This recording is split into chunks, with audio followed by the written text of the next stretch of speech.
Okay, so here we go with PS1-4. And you'll see I'm working all inside the PS1 dock, and I just am adding new tabs down here. You can't see it, but this plus sign and make a new dock. So I got all my parts from practice sheet 1 going down here. This particular part, I'm going to first start. Let's see. Let's actually make this part right here on the bottom. We'll make this bottom piece first, which I never do it this way, but let's try it today. So I'm going to start with a new sketch down here, and I'm going to create 2 concentric circles right off the bat. Now, as we've discussed a little bit, you'll start to see this in parts that circles are dimensioned by their diameter, and any arc is dimensioned with a radius. So this center circle has a diameter of 20, and oops, I keep doing that. That has a, let me get out of that circle tool and make that 20, not 2, 20. And this outer circle, outer arc, has a radius of 20, which would make it have a diameter of 40. Okay. So the thing that gets weird is that there are 2 lines that come out of this and a perpendicular line as well. So you kind of have something like this.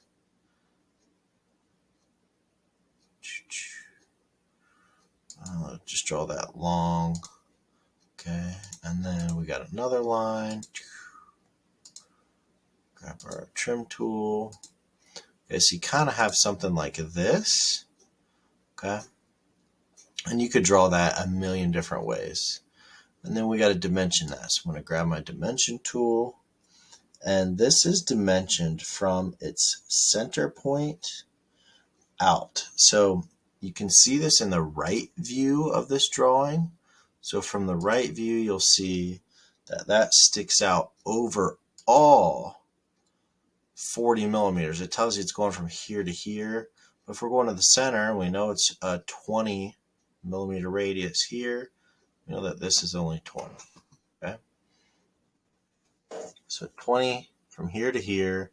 And we know that the radius of this arc is 20, which means that from here to here is another 20. So that puts this thing out a total of 40 millimeters. I'm going to check mark that. I'm going to extrude that. Let's look at it in 3D. Okay, that gets extruded 10 millimeters. Cool. I'm going to turn off my planes. Little geeky. Okay, now I like starting like that because then the rest of this can kind of almost like go beyond and just be nice and flat. So this next part gets drawn on this surface. Okay. So let's make a new sketch. Click on that back plane. Okay. And this is going to go, it's going to follow these lines for some of it. It's going to go out like this. Okay. So that total length right here is 70. Ooh, got that pretty close. This little piece goes up 10. Now it doesn't tell us this yet, okay? But I can either make it really long or leave it off and go add this stuff first. Okay, so this stuff over here is going to be another circle and another arc. So the circle for this shares its center line with the edge of that part. And that center line is measured up. Okay, it will have a 20 millimeter diameter, and then this big arc has a 40 millimeter diameter. So something you could do is make this like 40. Okay, there's a bunch of ways you could do this. You can make this tangent to that using the tangent tool. You could also dimension it to get it in place. So 20 millimeters from there to there would lock it in place.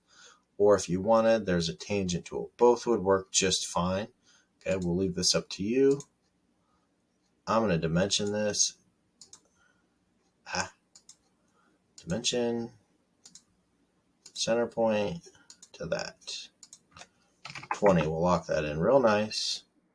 Then I grab another circle, do the middle. Okay, and that's 20 millimeters. Okay, now you can kind of see how this is coming together. There's a line. Then up top, come up here and click. And if you're unsure where to click on this, okay, you could even try something like drawing it randomly and then using that perpendicular tool. But this will kind of snap for you. Okay, it's pretty handy. This goes over 30.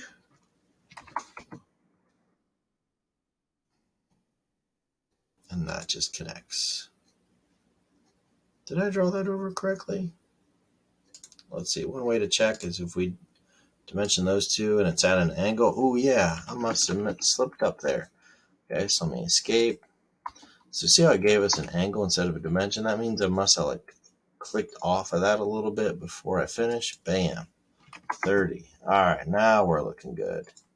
So now if you wanted to do that same check, if when you dimension between these you get an angle degree, that means they're not perfectly parallel and you did something wrong. So that's cool. Let's escape that dimension. And I just want to double check that that's nice and tangent up here. Click.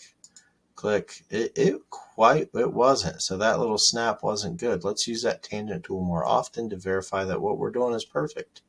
Okay, so that just means I'm going to click on this line and that circle, make sure that that is tangent. Aside from that, we should be pretty good. We got one scissor cut to trim this arc right here. Okay, doesn't like that, probably because some of these dimensions. Okay, maybe those, doesn't like those. Yep, let's delete those. And now we're ready to extrude this bad boy. Let's hit our check mark. Let's hit our extrude. Let's make sure we grab that little chunk at the bottom.